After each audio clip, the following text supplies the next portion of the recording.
Gracias por la introducción. Pues como ya saben, mi nombre es Eric Cuevas Fernández. Agradezco la oportunidad en este evento de Conecta R 2021. El tema de mi ponencia se llama SNPverso. SNPverso, ¿por qué?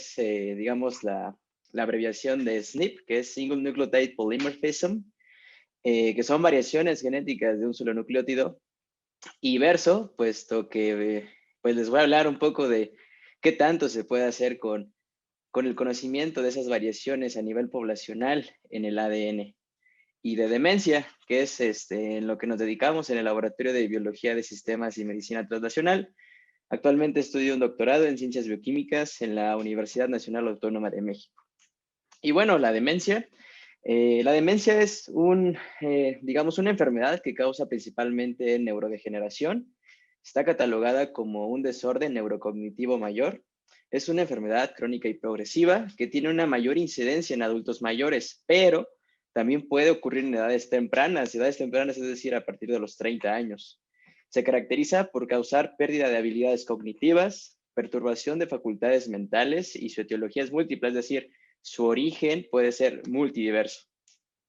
La demencia la podemos clasificar según sea la causa. La demencia con mayor incidencia a nivel mundial es el Alzheimer, seguido de demencia vascular, demencia por cuerpos de Lewy, esclerosis múltiple, demencia frontotemporal, enfermedad de Prions, Huntington y demencia causada por VIH. Una vez que te diagnostican demencia, lo único que queda es tener una calidad de vida. Es por eso que los costos que se prevén para el 2030 rebasen al cáncer y a la diabetes, superando los 2.000 millones de dólares. Se estima también que cada 3 segundos alguien en el mundo desarrolla demencia. Y puesto que no hay cura, la incidencia va a seguir aumentando y aumentando, puesto que existen actualmente jóvenes en obesidad, jóvenes con diabetes, que cuando tengan una vida adulta son muy propensos a desarrollar algo. Esto hace que los números se disparen y para 2050 que 131.5 millones de personas tengan demencia. Otra cosa que sabemos de la demencia es que se estima que el 75% del genotipo, es decir, de las variaciones genéticas y de cómo sus genes se comportan, pueden explicar la enfermedad. Lo que es el genotipo y cómo interacciona con el ambiente nos podría dar pistas de cómo esta enfermedad se desarrolla. También les quiero hablar del proyecto del genoma humano, el cual, gracias al Craig Venter y Eric Lander, a finales de los 90, fue que lograron secuenciar el genoma humano, el cual consta de aproximadamente 3.000 millones de pares de bases. En estos 3.000 millones de pares de bases se encuentran 6 millones de años de evolución repartidas en 46 cromosomas y en 4 letras también, que son la adenina, guanina, citosina y timina. También sabemos que compartimos entre seres humanos el 99.9% del ADN y solo el 0.1% nos hace diferentes. Ese 0.1% son las variaciones. Eso nos dice qué tan propensos somos a una enfermedad, qué tan diferentes somos de cabello, de voz, etcétera, etcétera. Estos polimorfismos de un solo nucleótido o single nucleotide polymorphism, y durante toda la presentación los diré como SNP, nos ayudan a conocer la respuesta a fármacos a nivel poblacional, nos ayudan también a conocer de ancestría y también de ver el riesgo de padecer una enfermedad de ciertas poblaciones en específico. Estas variaciones son puntuales, es decir, solamente cambia una letra de nuestro código genético y se dan en al menos el 1% de la población. Se estima que cada 300 pares de bases se genera un polimorfismo de un solo nucleótido y actualmente sabemos que existen 580 millones de SNPs con sus respectivas frecuencias poblacionales, es decir, su frecuencia de aparición o de cambio de una letra. Solo conocemos aproximadamente el 1% de asociación de SNPs con enfermedad. Es decir, quedan millones de SNPs en los cuales no sabemos qué papel podrían jugar en ciertas enfermedades.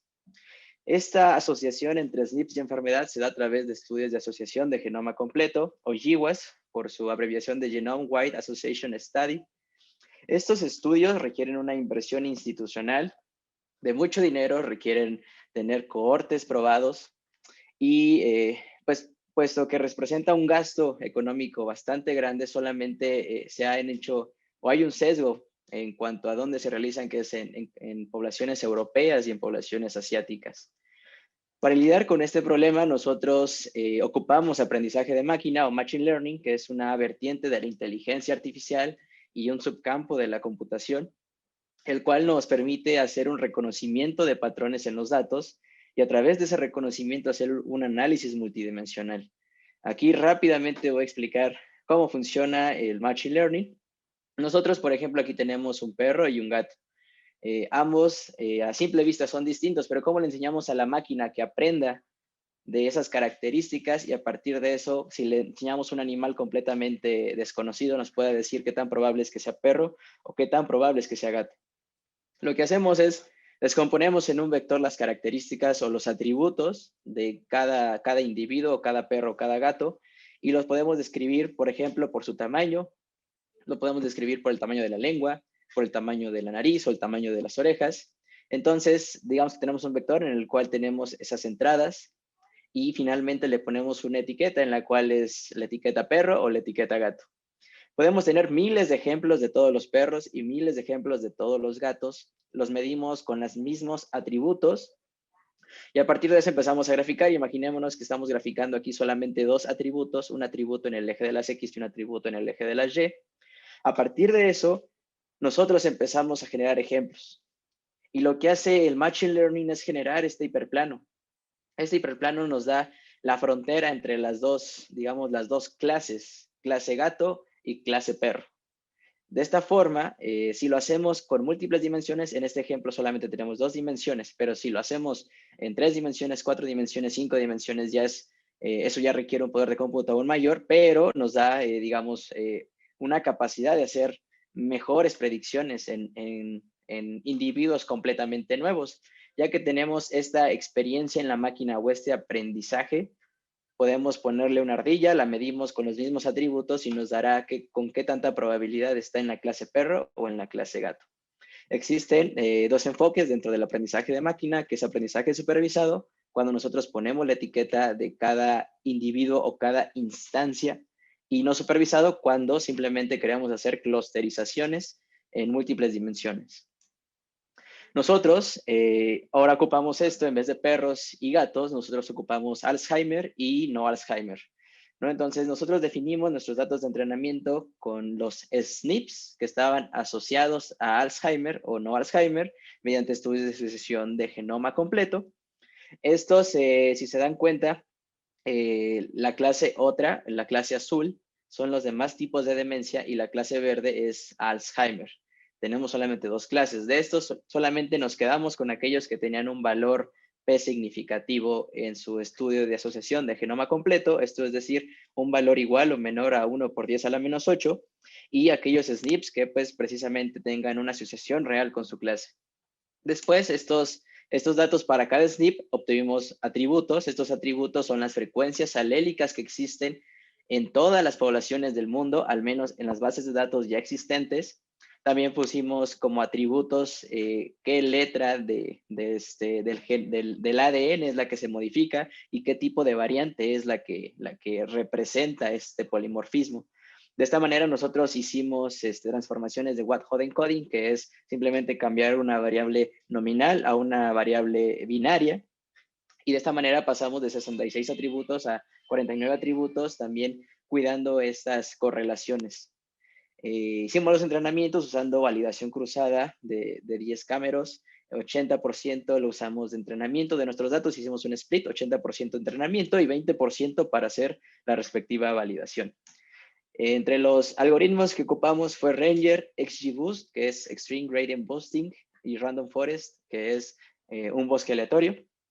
Ranger es una optimización de bosques aleatorios. Entonces, con esto entrenamos nuestro algoritmo y con esto tenemos estos 3 modelos. Y como pueden ver, el área bajo la curva es mayor en XGBoost y Ranger.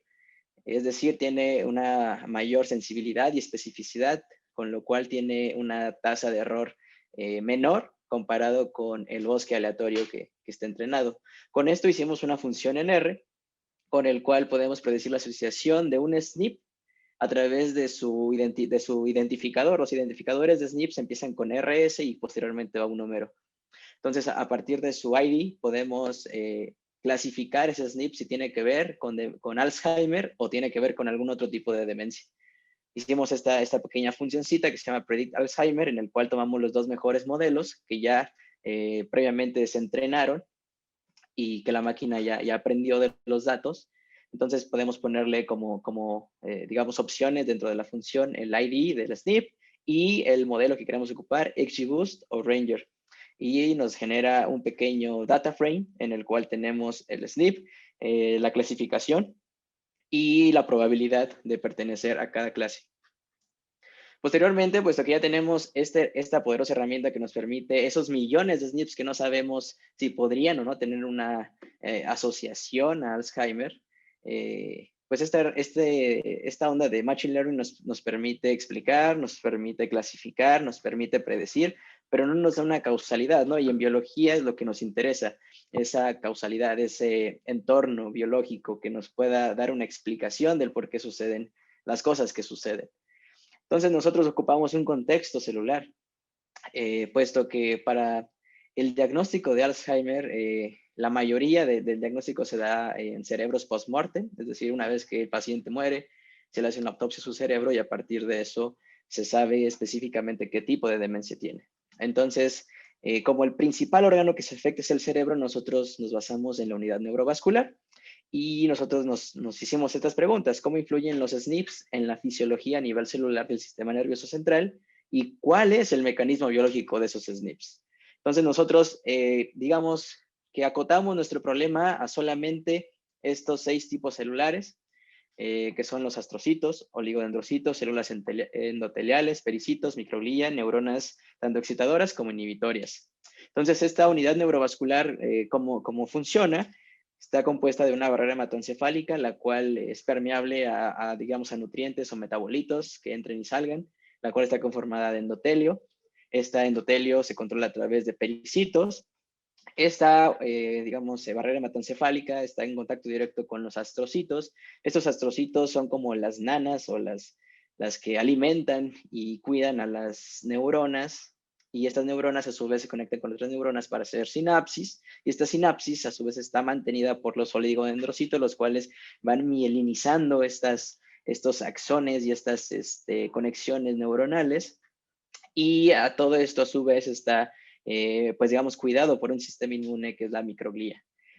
Entonces, de lo que sabemos de estos tipos celulares es que al menos existe esta cantidad de artículos en una base de datos que se llama PubMed, que es una base de datos de artículos de ciencia, artículos médicos, de ensayos clínicos, de revisiones, en la cual tenemos esta cantidad de artículos. Entonces, nosotros nos preguntamos, ya tenemos una herramienta que nos permite clasificar SNPs. Ahora, ¿cómo podemos vincular estos SNPs a estos tipos celulares? Y al vincularnos y a tener un contexto celular, esto nos podría dar alguna pista de la causalidad de estos SNPs. Es por ello que nosotros lo que hicimos pues fue así burdamente enseñarle a la máquina a leer. Nosotros alimentamos el algoritmo XGBoost con 50.321 publicaciones.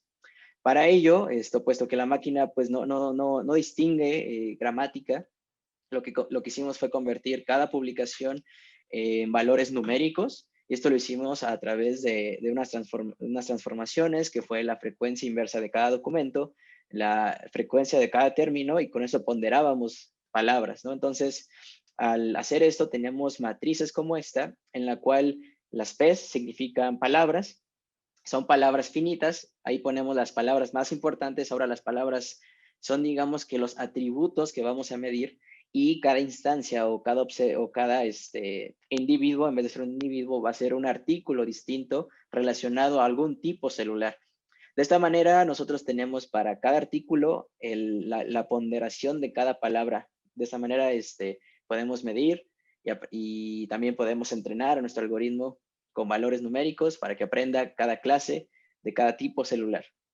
Entonces, pues lo que hicimos fue que sabíamos también que cada SNP afectaba o estaba localizado en un gen de manera codificante o no codificante. Es decir, cada SNP a fuerzas, la mayoría tenía que estar afectando algún gen. En este caso, estos son genes CD40, GABRA1, GFAP, GLUT1, GRM1 y TJP1. Estos los usamos como controles, puesto que sabemos que están asociados a la unidad neurovascular. Entonces, lo que hicimos ya con nuestro algoritmo entrenado, ya que habíamos elegido el mejor modelo, con sus hiperparámetros correspondientes con XGBoost, fue hacer una función que le llamamos Cell Score, en la cual estos numeritos representan el ID de cada artículo, y de esta manera podíamos tener un estimado que buscando los artículos de, por ejemplo, el gen CD40, podíamos clasificar todos esos artículos basados en los tipos celulares de la unidad neurovascular. De esta manera, CD40, cuando hacemos este Cell Score, tenemos una probabilidad de que tenga que ver con oligodendrocitos y con microglía. En el ejemplo de GABRA, tenemos la mayor probabilidad que sea neurona, lo cual es muy interesante, puesto que GABA es un receptor de GABA, el cual solamente está en neuronas. GFAP, que está distribuido en la glía, lo cual también tiene sentido. GLUT1, que está entre oligodendrocitos y endotelio. GRM1, microglía. TJP1, que está en la barrera hematoencefálica, lo cual esperábamos que esté en endotelio, en oligodendrocitos y microglía. Y de esta manera ya teníamos una forma de asociar el SNP con su gen y a la vez con su tipo celular. Entonces, a través de eso podíamos hacer representaciones de este estilo, en el cual en el centro tenemos AD, que es Alzheimer's Disease. En las líneas, si se dan cuenta, tienen colores rojos, van de 0.5 a 1. Aquí depuramos, nos quedamos solamente con aquellos valores que eran de 0.5 en adelante. Entonces tenemos la asociación de SNPs que jamás habían reportado que tenían que ver con Alzheimer. Es decir, ya no tenemos que hacer un estudio de disociación de genoma completo. Esto es como hacer ese mismo estudio, pero in silico, gracias a Machine Learning. Y a la vez sabemos que ese SNP está localizado o afecta a algún gen. Entonces, ese gen, a través de sus textos y a través de un algoritmo que ya entrenamos previamente, que puede aprender basado en los textos cómo diferenciar un tipo celular, entonces tenemos esa conexión entre tipo de demencia, variación genética, gen y tipo celular. Entonces aquí como dos ejemplos así al azar que agarré TREM2 y CD36, ambos al verlos pues tienen que ver con la fagocitosis de alfa-sinucleína y agregados proteicos. Entonces lo que esto nos diría es, de forma rápida, esta variación genética, en qué gen la voy a estudiar, y ahora no solamente eso, sino cómo la voy a estudiar in vitro. La puedo estudiar ahora in vitro, una variación a nivel poblacional ya no es necesario que la tenga que estudiar en muchos individuos, sino que la puedo estudiar in vitro a través de esto. ¿No? Entonces, cuando nos empezamos a ver si es que tenía congruencia esa predicción de nuestros algoritmos, pues empezamos a ver más y más y más resultados que sí tenían coherencia, que sí daba con el clavo esto que estábamos encontrando en estas predicciones. Entonces, después nos preguntábamos, ok, ya tenemos algo que nos da la predicción entre un tipo de SNP, más bien un SNP con un tipo de demencia, y también un gen con un tipo celular a través de los textos. Pero ahora, digamos, cómo en conjunto están afectando la prognosis, o más bien cómo están afectando el desarrollo de la demencia? Es por eso que nosotros generamos una función de Bayes con los datos que ya teníamos, que parcialmente dividimos 50% genotipo, factores genéticos, y 50% factores externos. A partir de esto, ponderábamos los SNPs a través de su frecuencia alélica menor, y para aquellos SNPs que ya tenían un estudio de asociación de genoma completo, es decir, que ya estaban reportados, ocupábamos su valor P, 1 menos su valor P. Y para aquellos que no estaban reportados, usábamos el valor de predicción de nuestros modelos. De esta manera hicimos una función de Bayes para estimar cuál era la probabilidad de tener demencia dada una combinación de SNPs en poblaciones en específico. Y fue así que en ShinyR generamos esta pequeña aplicación en la cual recibe como entrada los SNPs, también recibe como entrada el tipo de demencia, que la podemos poner aquí, y la población específica a nivel continental, puede ser americana, asiática, africana, europea. Entonces aquí cualquier usuario puede poner el ID de los SNPs que quiera. La app empieza al mismo tiempo que se van en tiempo real a poner la probabilidad de desarrollar Alzheimer. En este caso, si se selecciona Alzheimer, también si se selecciona la población amerindia, europea, asiática o africana, este valor va a cambiar. Esta app aquí tienen, vean, entonces al mismo tiempo nos genera estos gráficos en la cual nos dice qué tipo celular es el que está, digamos, teniendo mayor efecto, dada esa combinación de SNPs. Y en el gráfico de abajo, lo que se alcanza a ver también es cómo esa combinación de SNPs va a tener un ejemplo muy distinto dependiendo de la población. Al final te entrega una tabla como esta, en la cual tienes el ID del SNP, el gen, el tipo de variable, el tipo de variable genética, sus valores de predicción. Aquí tenemos esta en la cual tenemos la probabilidad de desarrollar demencia en las distintas poblaciones continentales, y pues todo esto te puede descargar en formato TSV o CUCB. Entonces, lo que estamos pues desarrollando gracias a todo esto son paqueterías. Las paqueterías nos han ayudado mucho. También ahí quiero hacer un paréntesis que gracias a la comunidad de desarrolladores de software en bioinformática, pues fue que pudimos dar este salto de nada más ser usuarios y generar nuestros propios scripts a ya generar las paqueterías más automatizadas. Entonces lo que ya hicimos y que está pues pendiente de publicar es la paquetería en R para obtener información de SNPs a partir de nada más su ID. Paquetería de R con los modelos que ya generamos para predecir tipos celulares, y la asociación de SNPs con padecimientos. A la par, con varios compañeros también estamos trabajando con enfermedades como aterosclerosis, obesidad y con osteosarcoma.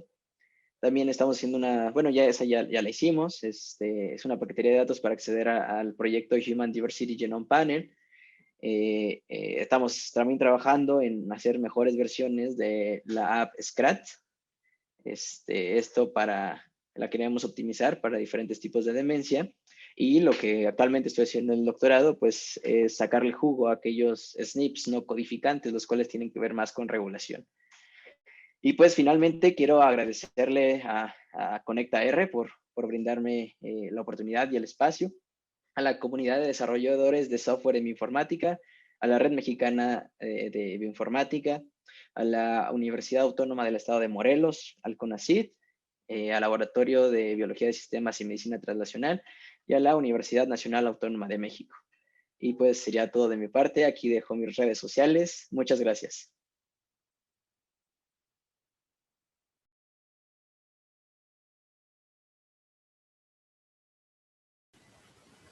Muchas gracias por esa presentación. Un saludo desde acá de Colombia.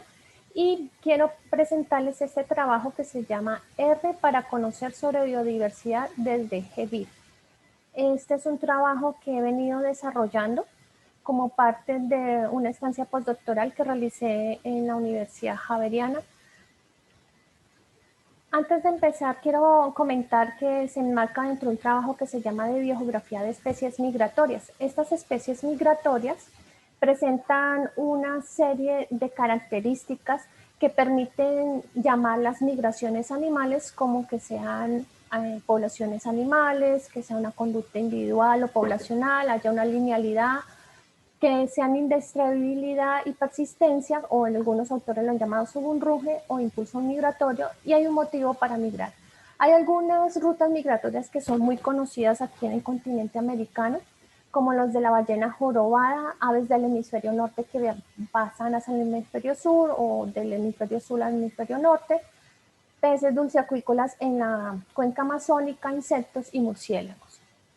La migración es un concepto biológico muy interesante, ya que se mueve por cambios ambientales, cambios anatómicos, también hay influencia de la genética, epigenética, todos los mecanismos endocrinológicos para llevar a cambio cambios fisiológicos y etológicos.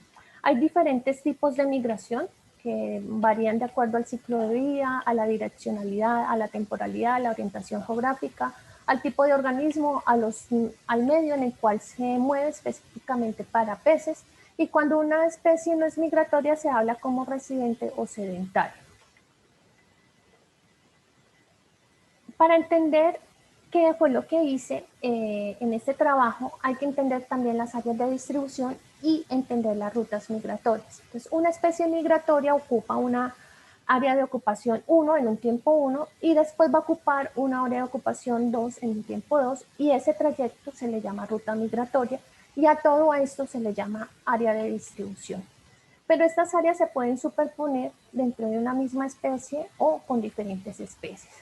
Entonces allí también tenemos las áreas de endemismo, que son precisamente esas áreas que ocupan solamente una especie y no la ocupan otras especies. Y esto es muy importante porque es la unidad básica para hacer los análisis de biogeografía. Dentro de la metodología se hicieron unas búsquedas a esta gran base de datos que es GBI o de la Global Biodiversity Information Facility, a la cual se puede acceder desde R, pero esta se nutre por otras bases de datos, las cuales son muy importantes como iNaturalist, EBIR, que son desde Ciencia Ciudadana, Bernet, SIC Colombia, aquí por mencionar una, donde es la que nos organiza dentro de Colombia las colecciones científicas y todo esto va a llegar a esta gran base de datos. Entonces se hizo un listado preliminar de las especies animales que habían en literatura como migratorias y que pasaban por Colombia y se accedió inicialmente con R. Luego se buscó la poder visualizarlos también en una plataforma que se llama QGIS.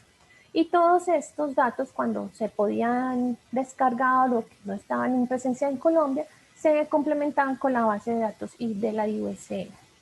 Entonces aquí estamos hablando de bases de datos de biodiversidad y también hablamos de sistemas de información geográfica o SIG.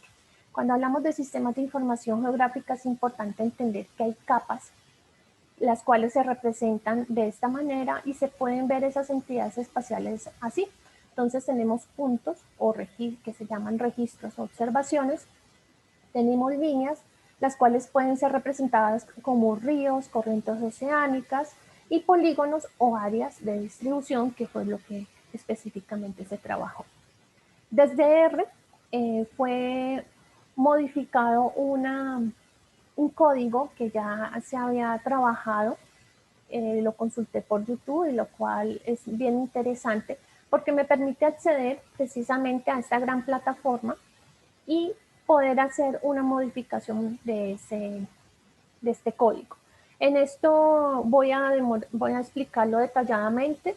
Se hicieron una instalación de bibliotecas o libraries de descarga de datos accediendo precisamente a esa biblioteca de GBIF, se llama RGBIF. Se hizo una limpieza de datos porque allí en esta gran base de datos a veces se colocaban ceros o datos que no estaban en forma de coordenadas porque se necesitaban visualizar los datos en un mapa mundial y lo que nos interesaba era mirarlos en Colombia específicamente, si pasaban o no. Entonces, dentro de R, la descarga de esos datos me daban como resultados el taxon key o un identificador para cada especie, también las subespecies y sus identificadores y el mapa de registros a nivel mundial y de Colombia. Aquí les dejo un código QR en el cual ustedes pueden escanear y les va a mandar a un enlace con YouTube donde se va explicando esto de manera un poco más detallada y que ustedes también podrán acceder. Allí les explico, pues se muestra que se debe abrir RStudio porque facilita un poco más. Yo la verdad no soy una experta en R, ya lo había utilizado, pero aquí me sirvió muchísimo para poder sacar esta información. Entonces, pues se define un directorio de trabajo, se instalan las bibliotecas, se obtiene la información de la especie de interés. Acá yo lo hice uno por uno, pero uno puede modificar el código para poder sacar visualizar en un mapa las dos especies o más. Se limpiaron los datos, se observan en su distribución espacial en el continente americano y se seleccionaba el país de interés por donde se encuentra la especie. Entonces, como les comentaba, a mi interés era Colombia, pero si quiero saber si la especie tiene presencia en otro país, simplemente modifico el código. Luego se hace el proceso de guardado y ubicación pues, de los registros en una carpeta. Entonces aquí también les comparto. Esto hace parte de un taller que he venido desarrollando donde se explica esto con mayor detalle. También R ha tenido una gran acogida y ahorita en este tiempo de pandemia hubo un reto donde en Twitter podíamos colocar mapas, entonces esto hace parte de este gran reto que se hizo en esta pandemia. Entonces allí está el código también por si desean modificarlo o si quieren hacer algún comentario. Entonces pues se define el directorio del trabajo, el cual pues se coloca en carpetas, ya que pude trabajar con muchas especies y pues hay que ser muy ordenado en esa parte. Entonces finalmente pues se accede a la información porque también se puede trabajar desde Excel. La instalación de las bibliotecas es bien importante porque aquí puedo trabajar una edición de los mapas desde R, por lo que R también se vuelve un sistema de información geográfica en el sentido de esa organización, manipulación y diagramación de los mapas y en este caso precisamente datos de biodiversidad de una especie. Al colocar el nombre de una especie me va a definir un taxon key, que era lo que les comentaba, y este debe colocarse, copiarse y pegarse aquí para poderse ejecutar. Entonces, al ejecutar la línea 13, me va a salir este listado en la parte inferior y luego simplemente copio y pego esta información para poderlo colocar. Esto es lo que me sale, que es una tabla en formato CSV, la cual pues desde Excel también se puede observar o si se quiere trabajar desde Excel también se puede como organizar. Pero desde R también se puede hacer. Entonces aquí queda como el formato organizado. Los datos hay que limpiarlos porque esto, como les comentaba, cuando uno hace un registro, lo cual es una observación en el campo de una observación, un campo o alguna información de un museo, esa especie puede tener unas coordenadas que no son decimales o también hay que tener mucho cuidado con el uso del separador de decimales que puede ser coma o punto. Entonces es muy importante tenerlo en cuenta. Y cuando se va a ver, visualizar precisamente cuál es la distribución espacial de esa especie en el continente americano, pues se coloca la información accediendo a una de las bibliotecas ya instaladas para que me muestre el mapa del mundo para ver cuáles son los puntos de registro de esa especie. Entonces, en este código podrán ver que se puede colocar los nombres del título, también colocar el norte y colocar la escala, que son componentes importantes de un mapa. Entonces, al finalizar, pues esto más o menos va a venir saliendo y pues se guarda la información, lo cual es muy importante. Ahora, si yo quiero solo para un país, modifico en el código, el cual les están observando ustedes allí, y pues simplemente pues selecciono el país de interés. Acá hay que tener en cuenta que el nombre del país pues debe estar en inglés y no en español, y pues se le van a adicionar los componentes como el color del mapa, también yo lo puedo modificar, el color del punto, del registro de la especie, el título, el norte, la escala, y pues eso lo puedo modificar, va a salir así como estamos mostrando, se guarda esa información para finalmente desde R obtener esta información. El mapa de la distribución de una especie, que son los puntos, a nivel mundial o a nivel de Colombia, que era el de interés, y también sale esta tabla. Entonces, pues se guarda esta información y va a ser de mucho interés.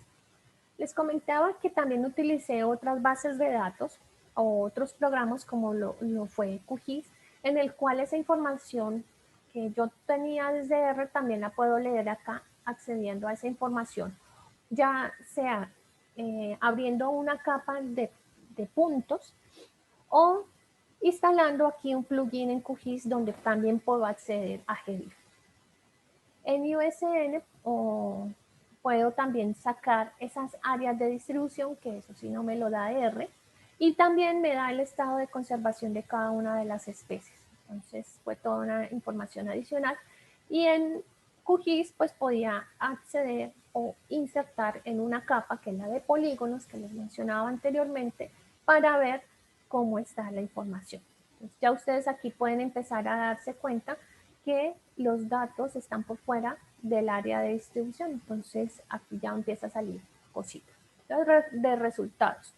Estos aspectos biogeográficos, les comentaba, hace parte del proyecto de biogeografía de especies animales migratorios en Colombia y se obtuvo un total de 567 especies, de las cuales el 48% son aves, le siguen peces con 189 especies, luego mamíferos, insectos, reptiles, crustáceos, y un molusco que se encontró que es migratorio. Entonces, miren que toda esta información se pudo recopilar también inicialmente desde R, que fue como mi base para el trabajo. Ya en identificar cuántos datos se encontraban de acuerdo al número de especies presentes en Colombia, cuáles de ellas son migratorias o no, pues aquí se observa muy claramente que, por ejemplo, los reptiles son pocos los especies migratorias, aunque hayan mayor número de especies a nivel de Colombia. Pero aves, somos el primer país con mayor número de aves y por lo tanto se puede obtener un número grande de más de 143 millones de registros. Y insectos, que son el grupo más numeroso, pues no se obtuvo tanta cantidad de registros. Aquí quiero mostrarles de manera un poco más gráfica cómo las especies tienen están representadas por diferentes familias. Entonces, en las aves, las paseriformes, pues el grupo con mayor número de familias. Le siguen los peces, donde uno de los grupos más importantes son los caraciformes, que son especies de la cuenca amazónica, son peces dulceacuícolas. Le siguen mamíferos, los cuales tienen representantes acuáticos tanto a nivel marítimo como a nivel dulceacuícola, y tenemos un grupo interesante que son los murciélagos. Dentro de los insectos, los representantes están dentro del orden Lepidoptera, Hemiptera y Odonata. Dentro de las tortugas, que son quelónidos, están dos familias que son Dermochelidae y Quelonidae. Dentro de los crustáceos tenemos de dos familias, Palamonidae y Hercacinidae. Y el único molusco que tenemos aquí en Colombia es uno de la familia Nericidae. Entonces voy a mencionar de menor a mayor, que son los grupos más importantes que se presentan aquí a nivel de Colombia. Entonces, en cuanto al número de subespecies, recuerdan que les había mencionado que en R tuve la información de las subespecies. Entonces, gracias a R pude darme cuenta que aunque el número de especies total son 567, el número de subespecies son 1097. Entonces, hay un gran campo en el que se puede trabajar las subespecies para cuando estamos hablando de subespecies que hacen parte dentro de este gran conjunto de especies migratorias. Y pues obviamente las aves pues son el número mayoritario donde más se ha trabajado. Entonces, áreas superpuestas, porque también quería saber cómo se ponían esta información y cómo se mostraban estos registros, pues lo que es lo que les quiero compartir. Estos datos se obtuvieron hasta el 31 de mayo del 2020. Sin embargo, las aves, que fue el grupo más numeroso, aquí les voy a mostrar qué pasó con este grupo. De manera muy general, el número de registros que se está mostrando acá son de las especies migratorias. Todas las especies migratorias no pasan solamente por Colombia, pasan por otros países del mismo continente americano e incluso de otros continentes como África, Europa y Asia, ya que se comparten estos ecosistemas tanto marinos como dulceacuícolas cuando estamos hablando de animales acuáticos. Y en cuanto a animales voladores como son los murciélagos y las aves, pues también están tomando una gran distancia como son las aves. Entonces, a continuación quiero mostrarles una guía, como una ficha que se elaboró para mostrar las familias o grupos de organismos. En la parte inferior el número de especies y registros. En la parte superior derecha, una distribución a nivel mundial, a nivel de Colombia, una representación gráfica acá y la taxonomía y qué ocupación de terreno presenta. Entonces, del molusco migratorio que está presente aquí en el mar Caribe, como en esta porción central de América, es un molusco que es bien interesante porque presenta una migración de cambio de agua marina oceánica a dulce acuícola. Entonces va teniendo un periodo en el que va creciendo en tamaño y es bien interesante. Entonces, Neritina puntulata, pero solamente hay 51 registros, es uno de los organismos en los cuales se puede trabajar y está presente en Centroamérica. Este es el área de ocupación que no estaba en IUCN, sino que se creó a partir de los puntos de registro. Dentro de los crustáceos migratorios tenemos unos que ocupan la cuenca amazónica y otros también que están presentes en Centroamérica. Entonces hay algunos datos que se encontraron de esta manera. En cuanto a insectos, que es uno de los grupos que llama también la atención, y pues para acá Colombia, pues tenemos estos tres grandes grupos que son hemípteros, odonatas y lepidópteras, en los cuales tienen una distribución, si ustedes pueden notar, están hasta la zona templada, que es muy interesante dentro de este grupo. Y pues aquí en Colombia pues está presente en algunos sitios. Y hay algunos que tienen pues como también presencia con distribución mundial. Entonces las áreas de superposición son las que se muestran. Las tortugas. Las tortugas marinas, casi que podríamos mencionar que son tortugas migratorias. De las 8 especies que se encuentran, 7 pasan por Colombia y pues obviamente ellas dominan todo el océano Pacífico, Atlántico, parte del Índico, y la otra tortuga que no está presente en Colombia es una que tiene presencia aquí únicamente en Australia. Entonces se encuentran muy amenazadas estas tortugas y sus áreas de ocupación se propone también unas nuevas redistribución o unas nuevas gráficas, esto es lo que se encontró, pero se propone esto a partir de los puntos de registro encontrados en R. Mamíferos. Mamíferos pues tienen una presencia en el continente americano, también a nivel de todos los mares, que son las ballenas específicamente, y se encuentran dominando parte de la cuenca amazónica, los que son organismos como algunos tipos de nutria que suben por el río Amazonas y los murciélagos. Los delfines es otro de los grupos interesantes aquí que caben mencionar, y las ballenas pues que también tienen amenaza por la caza ilegal. Los peces son uno de los grupos maravillosos por su diversidad y que también presentan esta ocupación en áreas marítimas y en áreas dulceacuícolas, específicamente en la cuenca amazónica, y tienen una gran dominación en todo el planeta en el sentido de ocupación de aguas marinas y dulceacuícolas y que comparten con Colombia, que era el interés. Pero también se encontraron especies endémicas, las cuales se encuentran ubicadas en dos de los principales ríos que presenta Colombia, como el río Magdalena, que es el principal, y le siguen otros como el Cauca. Otras especies con registros únicamente para Colombia son como esta que les presento, de Sacodon dariensis, que se encuentra como en la cuenca del Darién. Y esta otra especie que es Calyptis fabriciochi, y esta otra. Las aves es de los grupos más numerosos en los cuales se ha estudiado mucho. En R, gracias a las investigaciones y en apoyo con el Laboratorio de Ornitología de la Universidad de Cornell, ellos realizaron un código en R, un código el cual permite sacar estas rutas migratorias de las aves. Son de 108 especies que vienen del continente norteamericano hacia el sur y se devuelven. Entonces es bien interesante que desde R se puede hacer este tipo de información. Dentro de las familias, las más numerosas son las Colopacidae y Parulidae, que son las más numerosas.